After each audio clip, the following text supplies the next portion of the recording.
episode 93 of Board Game Blitz, a proud member of the Dice Tower Network, and a podcast about all things board games that you can listen to in less time than it takes to fully imagine what the world would be like if one thing was fundamentally changed. Board Game Blitz is sponsored by Grey Fox Games. This week, we're talking about an interesting, hypothetical situation. First, we discuss a couple games we've played recently, like Unlock Heroic Adventures and Funkoverse. Then, we talk about what the world and the board game industry would look like if everyone played board games. Finally, we wrap things up with a look at the etymology of the word common. And now, here are your hosts, Ambie and Crystal. One quick announcement before we hop into the main episode. Here in just a few weeks, PAX Unplugged is happening, and I'm going to be there. Ambie, unfortunately, will not, but that's completely understandable. But we are going to be having a meetup at PAX Unplugged. As of us recording this episode, the details of that meetup have not quite been ironed out yet. So I don't have specific dates or times or places for you yet. But please go to our Facebook, our Twitter, our Board Game Geek Guild, all of the usual places. And by the time this episode releases, I believe all of those details will have been completely ironed out. And we would love to see you. If you are going to be at PAX Plugged, come join our meetup. We're doing it kind of in tandem with moderator Chris from Flip the Table, who you heard on one of our recent episodes as our guest co-host, and Flip Flory from Flip Flory's Super Saturday board game serial. So it's going to be a Flipster Blitzketeer mashup meetup, and it's going to be a lot of fun. So yes, please come join us for that. Go find the details on our social media pages, or if all else fails and you don't do any social media, shoot us an email, boardgameblitz@gmail.com. We'd be happy to share the details with you. Recently, I was able to play a game. Hooray! Which is really exciting. That's honestly, that's a task when you have two infants to take care of. Oh yeah, and I'm back. Hi. Oh yeah, Ambie's back. I guess that could have been an announcement, but it's kind of obvious. So we weren't sure how long your quote-unquote maternity leave is going to be, but you said you were ready to come back, and while I loved my episodes with Chris and Paula respectively, I am super happy that you are back because, it's that warm, fuzzy, familiar feeling, and I'm just super excited that you're back. Yeah, I'm excited too.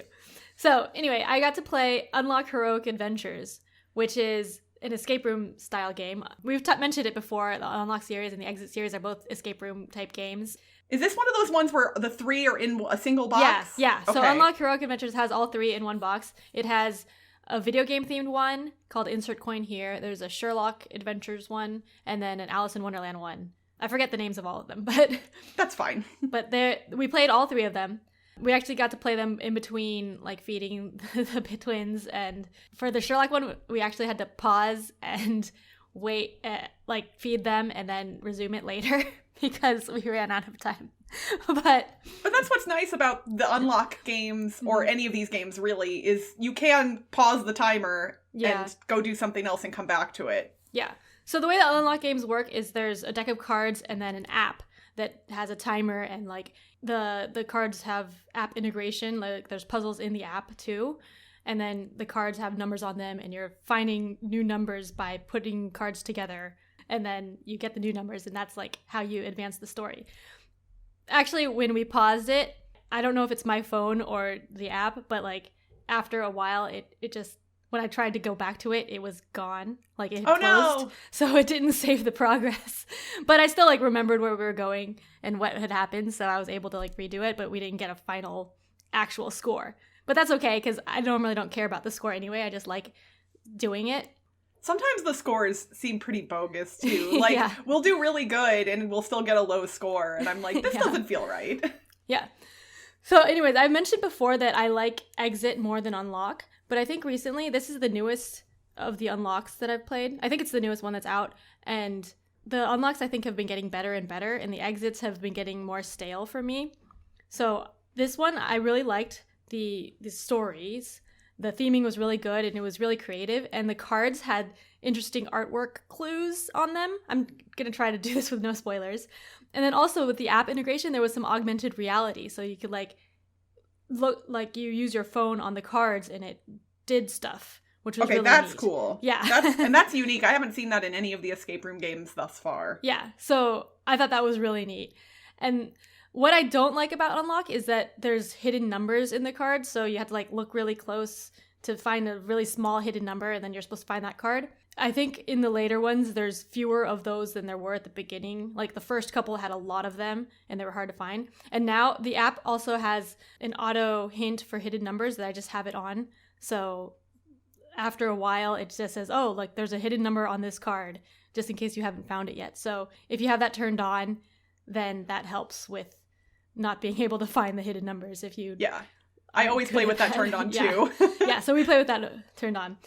And then some of the clues also gave like stylized numbers after you solve it, which were kind of hard to see. And sometimes I think it's some number, but it's a different number, and it's kind of hard to tell. But then you just try both numbers and it works out eventually. So those are what I don't like about Unlock, but otherwise, all three of these were really fun, which is rare, I think, because normally in the 3 sets, I like one a lot better, and then the other one's not as much. But in this one, all 3 were great. And they all come in one box, so that's cool. Do you happen to know offhand what the box of 3 retails for? Because I know that the single boxes were typically somewhere in the vicinity of like $10 to $15. Yeah. It looks like regular price is $30. Oh, wow. So it's a better deal than the individual ones have been generally. But then you would have to get all 3 of them. If you didn't want to get all 3 of them, then it's not as good. But I get them all anyway, so. Yeah, it looks like on Cool Stuff, most of the older Unlock games that are in individual boxes are in the like $13 to $13.50 range. Yeah. So, yeah, it sounds like if you like the Unlock games and want a bunch of them, that this is a good deal. Yeah. And I liked all of them, so. That's awesome. Now you're making me want to try them. And I've been, kind of similarly to you, I've been a little cooler on Unlock as compared to Exit. But I know that a lot of new escape room games just came out at Essen. Like, not just in those series, but like in newer series from other publishers. And I will admit this is one of the trends in board games that I am not tired of, and I want to see more. So. I want to play all of them. I've like added them all on my want to play list on BGG. Absolutely. I'm actually hoping that a few or a bunch of them will be in the library at conventions. Yeah, at conventions, because obviously like buying all of them seems like a lot, but if I can play them in places where it makes sense to, I want to. So that was Unlock Heroic Adventures. Yep. Well, I have probably mentioned this once or twice since Gen Con, but I have not given it a formal review yet, so I wanted to talk about Funkoverse. Funkoverse is a game from Funko, who has merged with the previous board game publisher Forest Pruzan. It is designed by Prospero Hall, and if you aren't aware, Prospero Hall isn't a person, it is a group of designers and developers that create games together. And honestly, I have to say, Prospero Hall, the entity, is one of my favorite designers right now, because they're coming up with fun, quirky stuff that I tend to really like. Published just in 2019 here. It actually released formally, I think at this point now, when this episode releases, it will have been about a month and a half ago. And you can kind of get it anywhere. I think it's in mass market stores, it's online, it's all over the place. So Funkoverse takes the Funko Pops that everybody knows and loves, those little plastic figurines with the big heads, shrinks them down a little bit and puts them into a board game. It is kind of a skirmish style, dudes on a map style game, but simplified and not dumbed down, but made a little bit more accessible than a lot of games that are in this style. So each player controls a team of people, and currently available, there are DC Comics heroes, there are Harry Potter characters, there are Golden Girls, there's Rick and Morty, but they have more coming, and they have teased that Back to the Future is one of their upcoming sets, which I got very excited about. So in Funkoverse, there are 4 different game modes that you can play. There is a capture the flag style game, there is an area control style game, there is a leaders scenario where you are attacking each other's leaders, and there is a territory based game, which is kind of also area control, but a little bit different than the other one. One is control markers, and one is an area of the board that you have to be physically present in. All of the characters have unique special abilities that are themed around who they are. So Rick and Morty Rick has a portal gun and he can shoot portals and go through them to make it easier to travel around the map. Voldemort has a really powerful attack that he can use, which he gets to roll 6 dice, which is way more than most people ever roll in any attack. But the neatest part about this game is the action cooldown track. Each player has a cooldown track that goes from 4 to 1, and whenever you use an item or an ability, based on the strength of that item or ability, a token of yours will go to the cooldown track, and you won't get that token back until the number of rounds has passed based on where it is on the board. So if you have to put it on the 4, it'll take 4 rounds before you get that token back. So if you have an ability that uses a specific type of resource token, once you spend it, you can't use that ability until you have that resource again. So it makes it so when you do your most powerful things, you can't do them again right away. And it works the same way for items and even your characters. If your character gets knocked out, it goes to your cooldown track as well. So it can't just jump right back in the fight, which makes it a little bit more fair, so to speak. This game is what I would call a perfect next step game. It is lighter, I think, than most hobby gamers are probably looking for in a normal game. And it is heavier than most gateway games in certain aspects, but that's not to say that it's not approachable for a non-gamer. I think this is a really good way to, like, let's say you have some people that you're kind of just introducing to gaming, you've started them off with some gateway games, and you want to get them to a place where they can play something like Arcadia Quest. Like, Arcadia Quest is a really fun game, but there's a lot of, like, nuance and specific rules and pieces and parts of that game that are hard to grasp right away. Mm-hmm. I think this game would be a really good way to kind of move people up and get them closer to that kind of game. And it is fun for gamers too. There's strategy involved, and the cooldown track is really neat, but I think that this game shines best when you love the intellectual properties and that it is utilizing, and when you're playing with someone who maybe doesn't want to play a heavier game. This was actually really perfect for me. On Halloween, I brought the Harry Potter set over to my friend's house. She was dressed as a Hufflepuff, and we played the Harry Potter version. So she played as Harry and Hermione, and I played as Voldemort and Bellatrix. Since she was dressed as a Hufflepuff, she couldn't be the bad guys, obviously.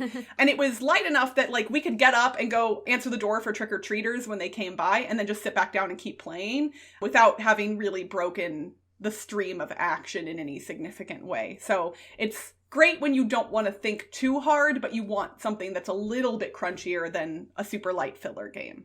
I am really enjoying it, and I'm looking forward to seeing what other intellectual properties they incorporate into this game. And I honestly think that this is one that people would benefit from adding this to their collection for the purposes of having something lighter or having something that you could help get non-gamers kind of up to that next step of gaming. And they sell sets that contain both 2 and 4 characters, and you can play the full game with any of the sets that are available. But if you have a set that only has 2 characters in it, then you kind of play with 1 main character and 1 like secondary character that doesn't have special abilities. I'm liking it a lot. I think it is worth checking out. And yeah, I was very, very happy to get this one at Gen Con, and I've now played with Rick and Morty, Golden Girls, and Harry Potter. I don't have the DC set, so I can't comment on it, but the thematic abilities of all of these characters are pretty spot on. I mean, the item that comes with the Golden Girls is cheesecake, and that's just delightful. So, Funkoverse gets a big thumbs up from me. I'm really enjoying it. Can you combine the characters together too? Yes, you can play any characters against any other characters. So at one point, my friend and I played the Golden Girls versus Rick and Morty, which, like, that's something that you would never even think to do. But you can, like, we played the teams that go together with each other, and they usually have supporting abilities where, like, Rick and Morty go really well together, but you don't have to play as Rick and Morty. You could put Rick and a Golden Girl versus Morty and a Golden Girl. Like, you can mix and match them however you want. And I actually think that there might be some really interesting stuff that would come about from finding different characters from, like, opposing sets whose abilities complement each other really well. Mm-hmm. And you might find that some of them are more overpowered or less powered based on what they go with. But if you want to mix it up and have a really interesting game, it's easy to do that when you combine the sets. Okay. This could get really expensive. It's a collectible board game. I know, and that's the thing, like, Funko Pops are already a big collectible thing, and these ones are just as, like, they're super high quality, just like regular Funko Pops. I did talk to the people who developed this about, like, could you put your actual Funko Pops into the game? And normal Funko Pops are larger than the figurines in the game. Not by a significant amount, but they are bigger. And he said that really, like, if you wanted to develop a character card and, you know, rule sets or use existing rule sets with your regular Funko Pops, like, there's nothing stopping you from doing that, obviously. And if you came up with some good ones and put them on BGG, I imagine other people would definitely take and use them. Yeah, I can see that happening. That's cool. Like, the one, I have a bunch of Funko Pops, and I would love to see, I think Finn and Jake from Adventure Time would work really well in this game, so that's the one that's kind of on the top of my wish list. But honestly, like, there's so many Funko characters. They own the rights to, like, everything, it seems. And I don't know if those rights extend to being able to put them into the board game in all cases, but I kind of hope so, because I want more, so.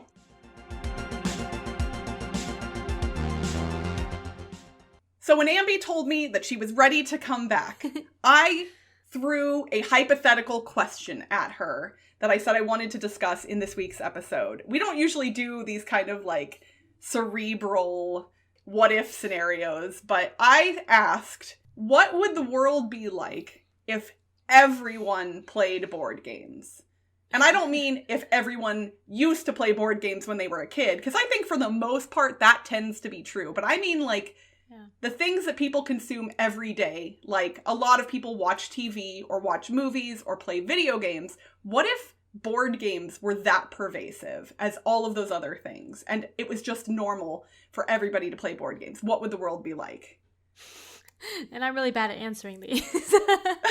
Well, but I think it's an interesting discussion point for us to have. So when I asked this, what ran through your head, if anything? Well, what ran through my head first was video games, because you mentioned that, like, everyone plays video games now, which didn't used to be the case. So not at all, in fact. Yeah, video games used to be pretty niche. For a variety of reasons, including price point and availability and the ways in which you could play video games. Yeah. And so I think that could be similar to board games. Although board games, so the availability of board games, like, because they're a physical thing, it might be more difficult to get them to everyone than video games. But, like, nowadays people, like, everyone's playing video games. They play it on their phone or PC, mobile, the regular video game consoles.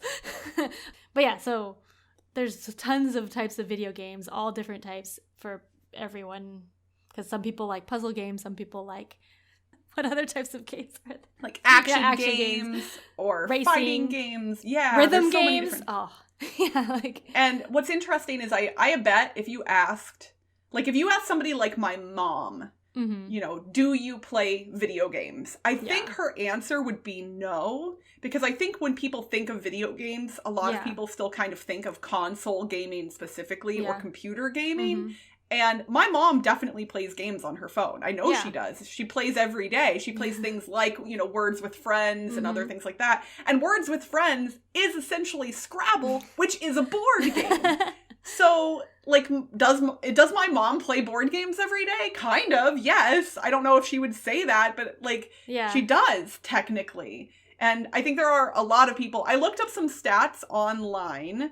And when I looked up the percentage of Americans who play video games, I found some kind of I didn't find some solid stuff, but it seems somewhere in the vicinity of 65 to 70% of Americans specifically play video games on at least one type of device. And I would imagine that number sounds a little bit lower than I expected, but when I thought about it, I think the elderly and young children perhaps are probably not going to be playing games either because they can't or, you know, they don't want to. So I think 70% is a pretty large number, and that does seem pretty accurate. Yeah.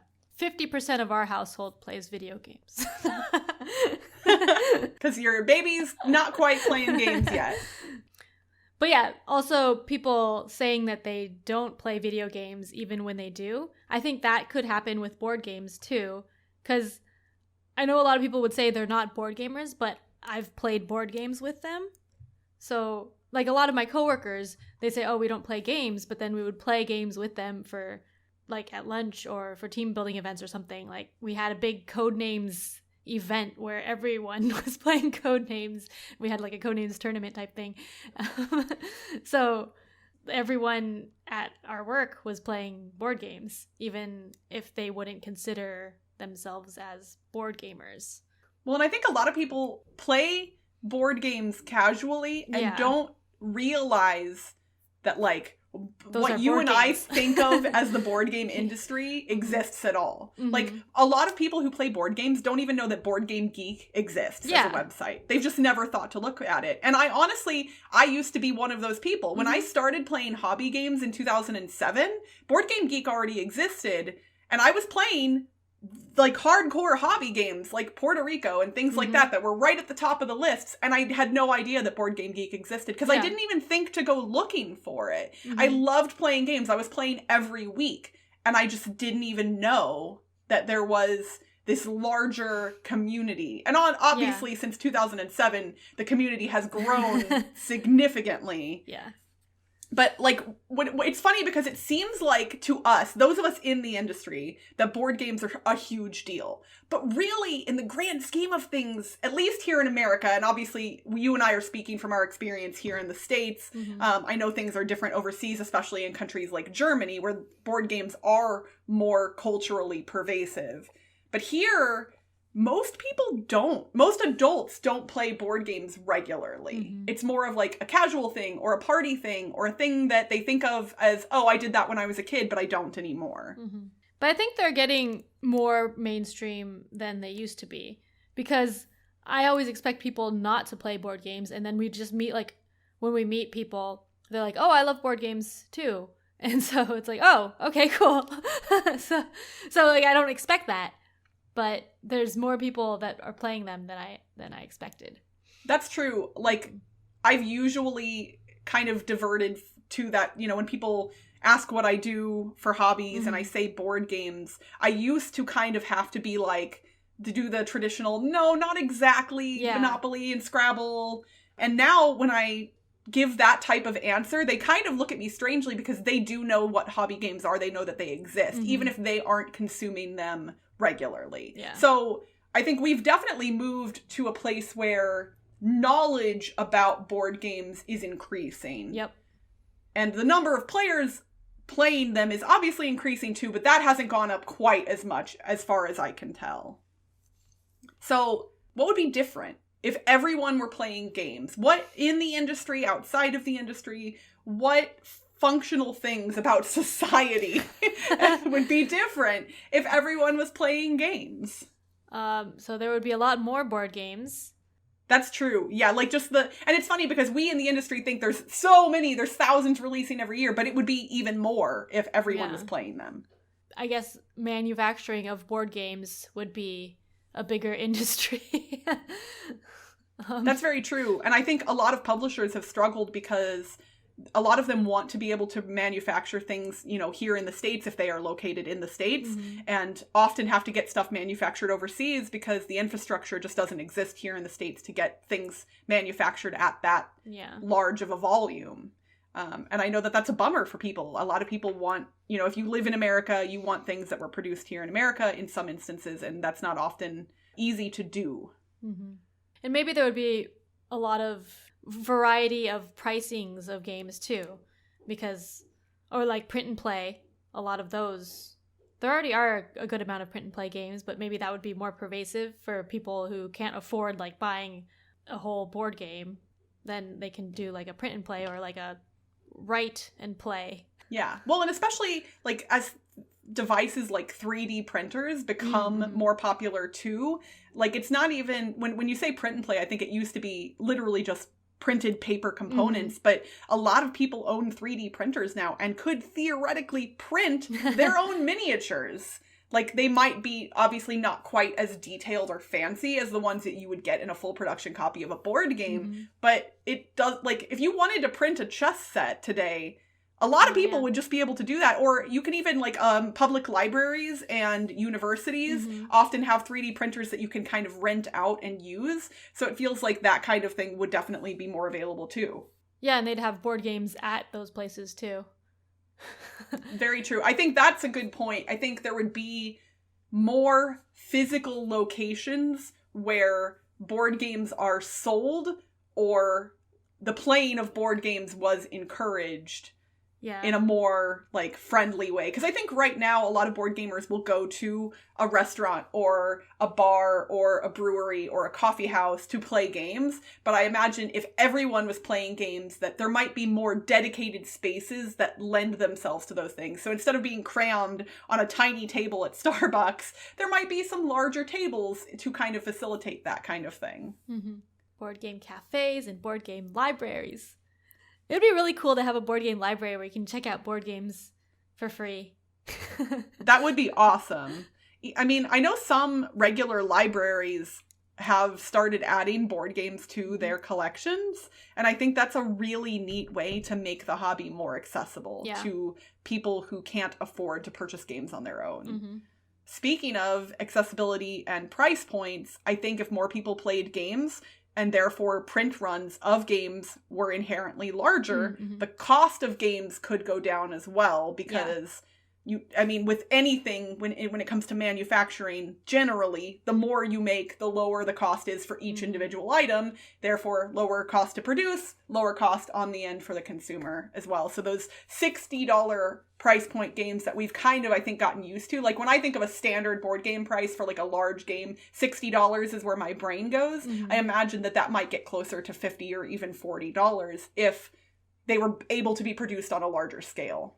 And honestly, I think if board games were more pervasive and everyone was playing them, I don't want to say it would help with world peace, because that feels a little bit too big, but I honestly think it would help reconnect people in ways that we're not currently connecting with people. I think the internet has made the world a much smaller place. I kind of discussed that with Paula in our last episode a little bit. But I think we have lost the face-to-face connections to some degree. And it is really neat to be able to connect with people over the internet. And I value and treasure the connections I've made with people online. But getting to interact with people face-to-face, I think, helps you understand them in a more fundamental way. And it helps bridge differences between people. So I think, I know it sounds kind of cheesy, but I honestly think that people might be a little bit more caring and understanding toward other people if they were playing board games with them regularly. But that's part of why we play board games too, is to get away from internet and screen time, right? Is to get the face-to-face interactions. So. Yeah. Connecting with people in a physical space does have value. And a lot of the ways in which adults interact with people together, like when I became an adult, it kind of, you hit this point where you're like, how do I make friends? Yeah. You either make friends at work or go where else? Out like to a bar or something, which right, I don't like that's doing. The thing. No, I'm the same way. When I was younger, in my early 20s, that was fine. But a lot of adults don't necessarily enjoy drinking. And so a bar, while good for social interactions, if you aren't a drinker, can be pretty awkward. And yeah, like you don't go hang out at a coffee shop to meet strangers. Like that doesn't, I guess you could, but might be a little awkward. But a board game cafe totally is social lubricant in the best way. Like you can just walk up to a group of strangers at a board game cafe and say, oh, hey, you're playing Voyages of Marco Polo. I love that game. Can I sit and join you? And I imagine in most cases, people will say yes. And you can't do that in a coffee shop. You can't be like, oh, I love lattes as well. Can I sit and have my latte? And some people might say yes, but it seems a little bit more weird. Yeah. So I think it would help people connect and maybe help forge some adult friendships in a less risky space than a bar, I guess. Yeah, well, I've met a lot of my adult friends through board games at conventions or just looking for people who played board games that live near us. So, yeah. Ditto. I would say the majority of my good friends at this point Mm-hmm. have been through board gaming. Yeah. And I think for somebody like me, that's important because while I really like a lot of my coworkers, I tend to not engage socially with my coworkers as much, just because I find if I spend too much time with certain people, they're like the little things that bug you about people kind of grate on me more. I don't know if that makes sense, but like I already have to be with my coworkers, 40 hours a week. And if I was hanging out with them socially outside of work, that might turn into too much. And that's not to say I've never become friends with my coworkers and hung out with them outside of work. I have a number of friends who did start as coworkers. But I've found that my friendships with them are often better once we're not working together anymore. I actually just on Facebook recently, my 10-year friendiversary with my friend Melanie came up. And Melanie and I started as coworkers at GameWorks. If anybody's heard of that place, it's a video game arcade. I was working there during the recession 10 years ago, and that's where we met. But I think our friendship has been like even stronger since we stopped working together a number of years ago. Yeah, and a lot of my ex-coworkers, I played board games with the ones that were my friends. So nice. That's back to board games, making friends. So basically, the world would be a nicer, cooler, more exciting place if everybody played board games. Board games are amazing. They really are. And it's hard to convey that fact to people sometimes. You don't want to come across as the awkwardly too enthusiastic person, but I genuinely think most people who don't play board games would love them in maybe not to the level that we do, but there's a game for everybody. I still stand by this fact. There is a game for everybody. Yeah, there's so many different types of games. So many. So, yeah, that's gonna be it for this. I would love to hear our listeners' thoughts on this topic. Like, genuinely, I want to know what we missed, what you all think would be different about the world or better about the world if everybody was playing board games. So please head over to Twitter, Facebook, Instagram, or our Board Game Geek Guild. Find the tweet, post, or thread about this episode and give us your feedback. Let us know what you think because I really want to hear your all's thoughts. And if we get some really interesting comments, maybe we can even share those at the top of the next episode because I think that this is a topic that is pretty deep and there's definitely some nuance that we weren't able to get into in our short episode length.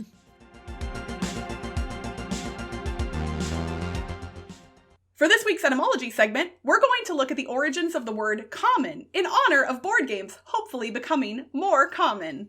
The English adjective common, meaning belonging to all, owned or used jointly, general, or of a public nature or character, originated in the 1300s. It can be traced back to the Old French word spelled C-O-M-U-N, which meant common, general, free, open, or public. That word finds its roots in the Latin word communis, which meant in common, public, shared by all or many, general, not specific, familiar, or not pretentious. That word was a reconstruction of the Proto-Indo-European compound ko-moin-I, which meant held in common. Co meant together, and moin was the suffixed form of the root may, which meant to change, go, or move. So basically the compound adjective literally means shared by all. It's a little bit of a weird transition there, but hopefully your understanding of the word common will help in all of our endeavors to make board games more commonly available for everyone. And that's it for this week's Board Game Blitz. Visit our website, boardgameblitz.com, for video and blog content, as well as to get links to all our social media pages. This episode was sponsored by Grey Fox Games. If you enjoy city building games, make sure to keep an eye out for Zoned Out, coming soon from Grey Fox. Build a city out of square cards and time the movement of your city planner just right to triumph over rival planners. Grey Fox Games. Quality games cleverly crafted. If you're enjoying the show, you can rate and review us on your podcast provider or consider becoming a patron. For as little as $1 a month, you can unlock access to unedited episodes and our private Slack channel, which lets you chat with us and other Blitzers directly. Head to patreon.com/boardgameblitz to become a patron today. Our theme song was composed by Andrew Morrow. Technical support provided by Toby Mount. Board Game Blitz is part of the Dice Tower Network. Until next time, I don't know why you won't play. I buy all these games on shelves, they stay. So which one's right and which one's wrong. Give me a sign. Play a game. Come on, just play it. Just play one with me. Bye, everyone. Bye!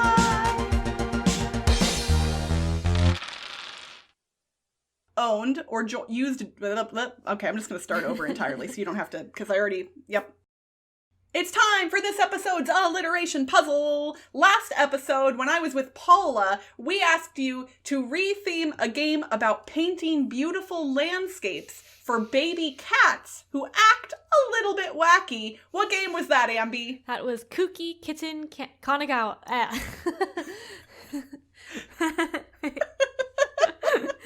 Kanagawa. Wait. Okay, that was Kooky Kitten Kanagawa. Woo, that's a mouthful for sure. All right, this episode, we are asking you to retheme a game about preventing bombs from blowing up for emergency responders who don't like many types of food. Good luck, everyone.